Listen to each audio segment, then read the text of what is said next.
you guys? It is William calling from Blogs, and Montenegro are changing the game, okay? They're the first country to choose their Eurovision 2025 act, saying sorry Albania. They're also the first country to give us Eurodrama, saying sorry to Spain. What other first will they give us? It remains to be seen. At the time of filming this on Tuesday, the 3rd of December at 5:37 p.m. London, NeonoeN are still the Eurovision 2025 artists for Montenegro. I say still because, as you know, they may be disqualified for performing their song before September 1st. In any case, Devin and I have to react to their stage show. Hey you guys, hey William. And then later we can come on to discussing disqualification. Are you ready? Let's do this.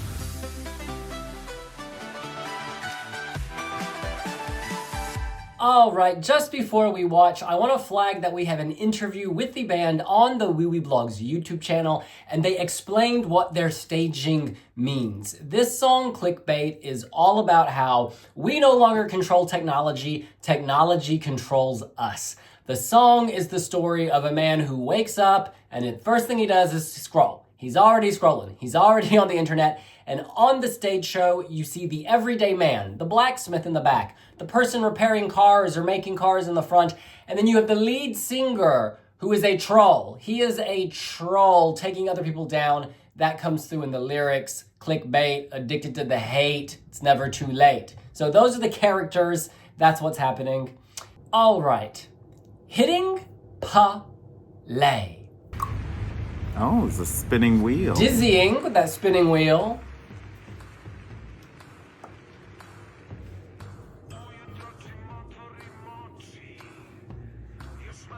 I'm all about it, babe. It almost sounds religious, and he looks monastic.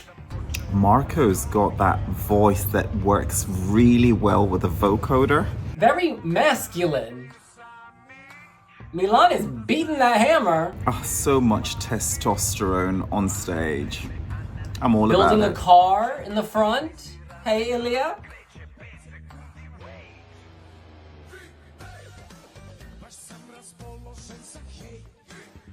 Get into it. The staging is quite good for Montesong.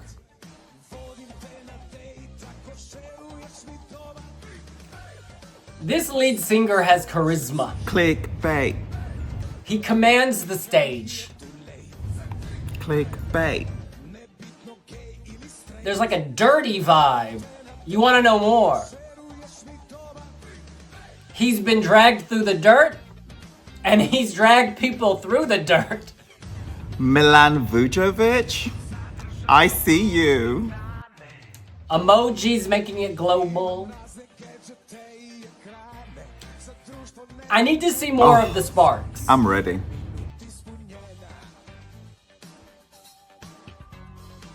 Ooh, a little Halloween. Ooh, spooky.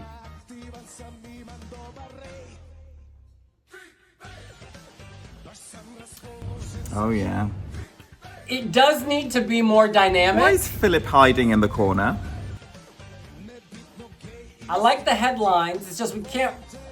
Okay, we do see them.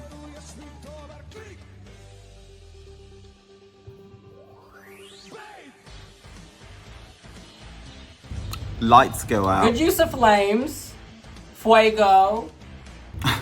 Okay. But the camera angle is completely wrong. Wait. All the fire. It's like, just burn all that cash. But he's removed his hood, but we didn't see it. It needs to be more dynamic. It really does. Like the shattered glass.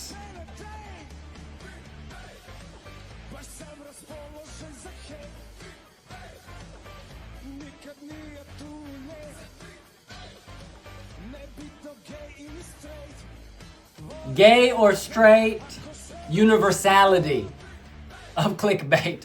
All right, NeonoeN, thank you. Thank you so much. Vala for that performance. Now, As I mentioned before I hit play, this tells a very clear story. And once you have a sense of that, it all makes very good sense. They told me in the interview that they are going to revamp the song because they know they're revealing early. And they said that there is room to incorporate English into the chorus so that more people will understand the message. Now, certain words here are universal already. Clickbait, hate, gay, or straight.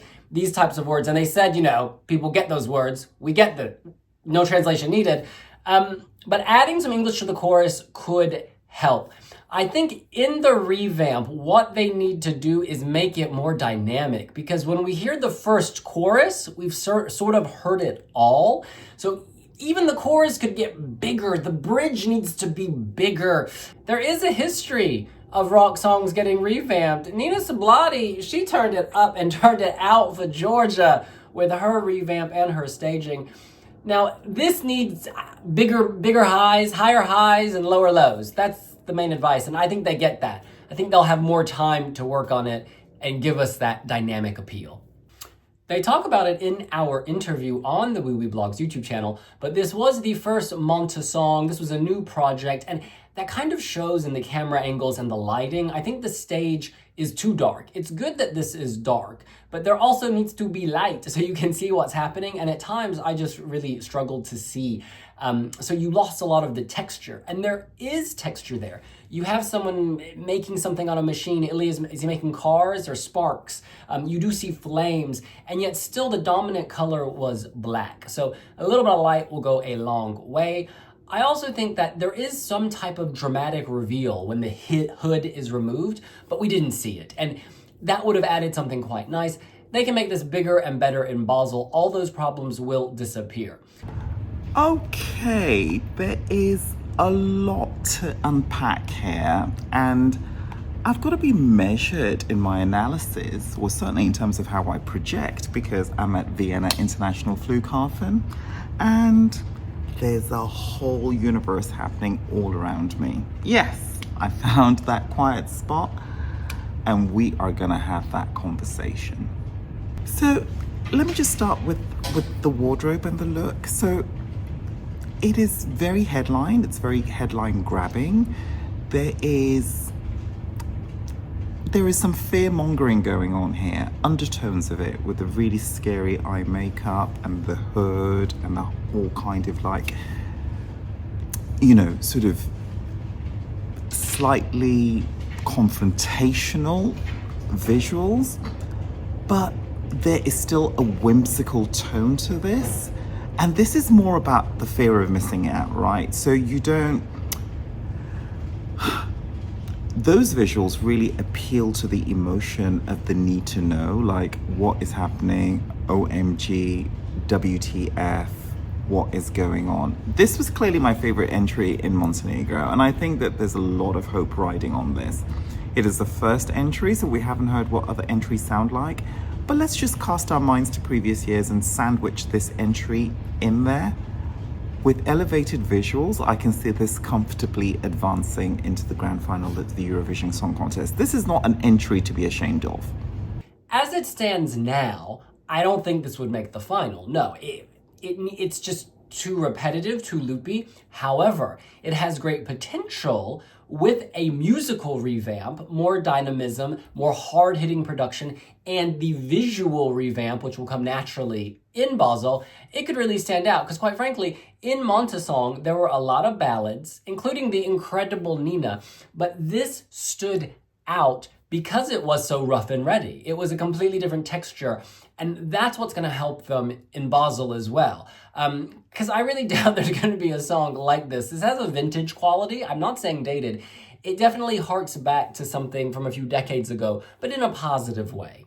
Eurovision has grappled with the concept of internet and the new age and the future.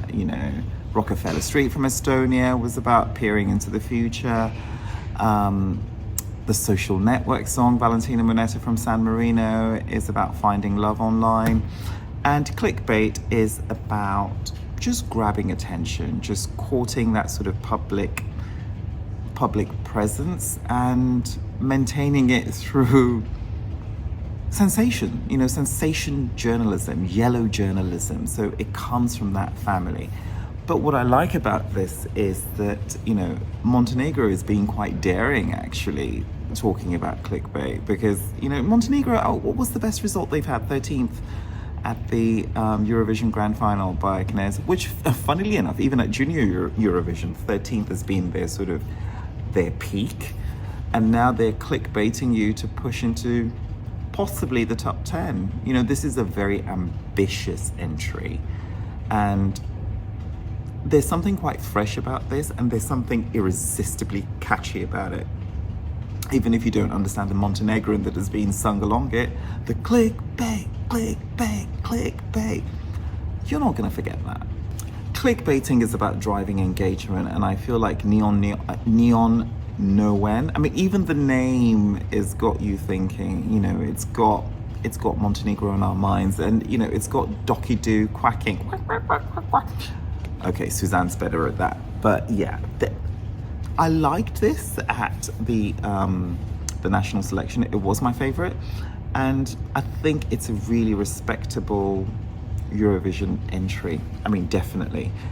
The guys are all fired up. There's an excitement about participation. There's an excitement about presenting their art to, a European audience. And you can feel that even at national selection stage. Everything is really messy, but then that's what clickbaits are often that. They're not meant to be super polished. They're not meant to be super respectable. They're meant to be sensationalist. So having this sort of chaos on stage, I think works very well, actually. Marrying the visuals with the audio and with the song title and the subject matter. I feel like this is really on a good path. And selfishly, Milan Vujovic on the drum kit, whacking it out like, oh my God, you know what? LOVE, dance to the beat of my drum. Nicola Roberts said it back in the day. I'm living it today. Montenegro has got me really excited, and this is good. Now I'm actually thinking, moving forward, I could actually be attending one of their national selections. It was a really respectable show. And you know what? Thank you so much. We need fresh heroes. I'm so glad we've got a band that we haven't heard before. We can engage with their work. They've got a really good sound. There is something really there's a sort of a chanting, fresh tone to their delivery. There's a memorability factor here. And it's gimmicky, it's whimsical, it's Eurovision. And it's Eurovision 2025. I like it. I want to read some comments on the WeWeBlogs website. I'm So Fab says, y'all cheating on this song, but it's currently my winner of ESC 2025, Heart. BBTT says, this is awful. They had 2 amazing songs and chose this trash. What a beginning. Balagda says, I hope the reason Montenegro has selected their song so early is because they plan to spend the next few months revamping the winner, because my God, this definitely needs it. Dennis writes, don't get the hate. For me, it was the clear standout among a sea of bland ballads and over-the-top dramatic performances, fun, energetic, loud. The only song I remember from this selection, I can barely hum the others. ESC_FL says, I'll be honest, I'm disappointed since Nina was my absolute favorite, but hey, let's give NeonoeN a chance. With the right revamp and direction, this could light up Basel. Right now, the song isn't what I would call impactful, but they have a few months to get things right. And if this is the final product, well, at least Montenegro's back. And Bad Wolf Girl writes, not me sitting back, sipping tea, and watching chaos unfold. Well, look, NeonoeN has certainly gotten the headlines. They have Europe talking, so maybe this is, in a weird way, a very good start. But, expanding the discussion on clickbaits, should we be concerned? Yes. This also brings a much broader issue to the foreground, because, clickbaits work on algorithms. Algorithms are created by artificial intelligence, and quite often they can shape, the public narratives, and they can it can have very disturbing outcomes. We mustn't forget, this culture actually started in Japan, then was exported to the US, the whole 4chan, 8chan, QAnon, is it sounding very familiar? Then also infiltrating, Fleet Street and some of the tabloid newspaper culture in the UK. Daily Mail comes to mind. And, even in our day-to-day lives on our social media, we've kind of adopted elements of clickbaiting. And, is that okay? Should we continue to shock in order to prove a point or to, gain attention? More recently, Kate Nash, a famous British pop star. Anyway, Google it. I'm not going to unpack that on this video, but there's a lot of clickbaiting. But underscoring all that is a really serious conversation about how the music industry is crippling artists, and artists are literally struggling to survive. And I feel like NeonoeN are doing something very similar. Eurovision has audience viewing figures of over 190 million televoters, potentially, and this is something that's going to live on the internet forever. Why not discuss clickbait? Because at those press conferences, they're going to have a lot more to say, and they're going to be messages that they're going to be pushing through, no doubt about it. This is a very clever take on something topical without being political, right? But something that affects us all, something that is relatable, and something that we can all take something away from and just figure out the next steps. Does this deserve to do well in the semis? Absolutely. Does this deserve to advance to the grand final of the Eurovision Song Contest? Absolutely. Could this be in the top 10? I feel like with a really good visual concept and a good publicity tour ahead of the contest, this could achieve Montenegro's best result ever. And I think it deserves that shot. I think this needs to be supported financially. I think this needs to be supported with a lot of press. And I feel like, the Eurovision community, we like to talk, right? So many bloggers, so many vloggers, so many people with opinions. And I feel like this has come in at the right time. And this is going to peak nicely, actually. This is really good. Come, sit at the table. In fact, lay the table in November, and by the time we get to May, there'll be a lot to unpack. There'll be a lot to say, and hopefully, we'll all be picking up our phones to vote. All right, so if you haven't been following, let's quickly talk about the disqualification, or rather the potential disqualification. This is because in recent days, video footage has emerged of the group performing their song Clickbait in 2023 at the Zabrzello Music Festival in Montenegro. As you'll know, there is a rule that says you cannot perform your song before September 1st. That is before September 1st, leading up to Eurovision. This is because the EBU wants to maintain a level playing field. Now, in the past, several Eurovision artists have, in fact, played or performed some version of their song before September 1st. Eurovision 2016 winner Jamala, Eurovision 2019 winner Duncan Lawrence, Eurovision 2017 contestant Anya Neeson, Eurovision 2024 contestant Aiko, Eurovision 2024 contestant Lada Neva, etc., etc. And the reason all of these acts were cleared and allowed to compete at Eurovision is because they did not gain any significant advantage by having performed before September 1st. Let's be real. How many people at the Zabrzello Music Festival in Montenegro were from outside Montenegro and will be able to vote for this at Eurovision? Minimal, if any.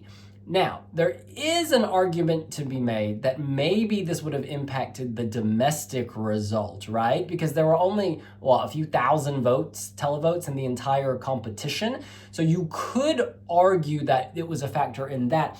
But again, how many people that were at that music festival were watching Montesong and voted for this song? It's not like NeonoeN are Adele. It's not like the Jello Music Festival is Glastonbury. So, You also could say, well, doesn't the fault lie with the broadcaster? The broadcaster should have vetted acts more clearly. They did, in fact, disqualify, was it 3, 4 acts for the wrong song length, for violating other rules, and they did not pick this out. So you could say, well, that's the broadcaster's fault. Now, the broadcaster, they have released this statement. They essentially said that they were consulting with the EBU and they were going to decide, based on the recommendation from the EBU, whether NeonoeN can stay or whether they need to go. So, they said, quote, "We want Montesong to remain a symbol of transparency and quality in accordance with Eurovision rules. All decisions will be made in cooperation with the EBU. There will be no hasty decisions. That's why it is important that everyone show patience and understanding at this moment." The Podgorica Rockers have confirmed last year's song performance. They said, quote, "We were not aware that a performance before September 1 was against the competition rules. We will respect every decision of the organizers and the EBU." So there you have it. RTCG, the broadcaster, they say they're consulting the EBU. The rock band themselves, they say they will accept whatever fate deals them. They have apologized. They didn't know they were doing something wrong. And it's all generated quite a bit of clickbait, so it's very on trend. I want to read some comments from the WooBlogs website.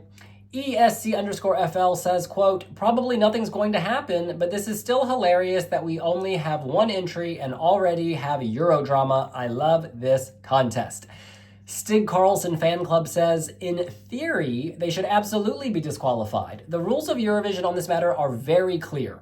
In addition, Montesong have a similar rule, and in NeonoeN's performance at Jello Music Festival, which isn't a small festival, could have affected the televote result in that competition.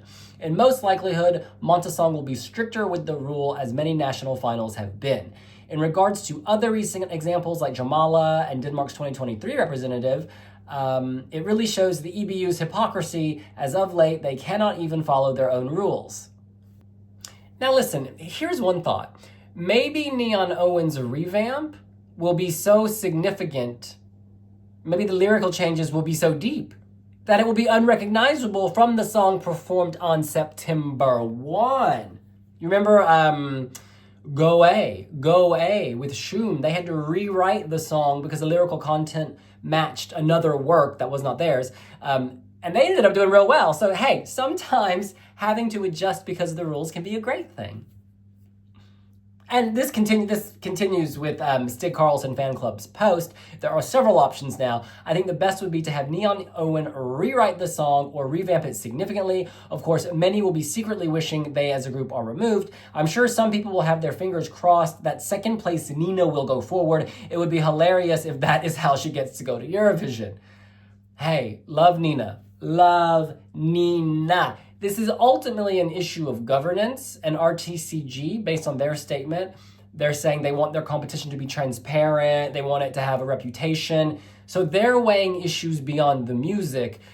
Some people online, this is not confirmed by the way, but some people have said they think RTCG wants Nina to go, and so this is like a way for them to make that happen. Could not comment. Azuro says, "People misinterpret this rule. It's to stop an already big familiar hit from being selected. Some unknown indie band performing it once at a closed doors live concert is not the same thing." Very good point. Purple Mask writes, "So the secret of the song Clickbait is that it's actual clickbait. That's genius." And Bad Wolf Girl says, "To be honest, I am not sure who is the bigger idiot in this situation, NeonoeN for not understanding the terms of the competition with their song, or the broadcaster for not doing enough due diligence to make sure the song was eligible in the first place." Well, Ducky Doo, what say you? By the way, Milan, are you on Pinterest? Because you ought to be. Those pins and those guns and those wings and your drum kit, that's a whole new mood board. So please follow NeonoeN on all social media platforms, including the Pinterest that they are about to create. Well, that's what we think. What do you think? Do you hope that NeonoeN continues in the competition, and what did you make of their live performance at Montesong? Let us know here on Wee Wee Blogs. And whilst you're at it, follow Wee Wee Blogs on Pinterest, and we will see you later. We'll see you later. Bye. Bye.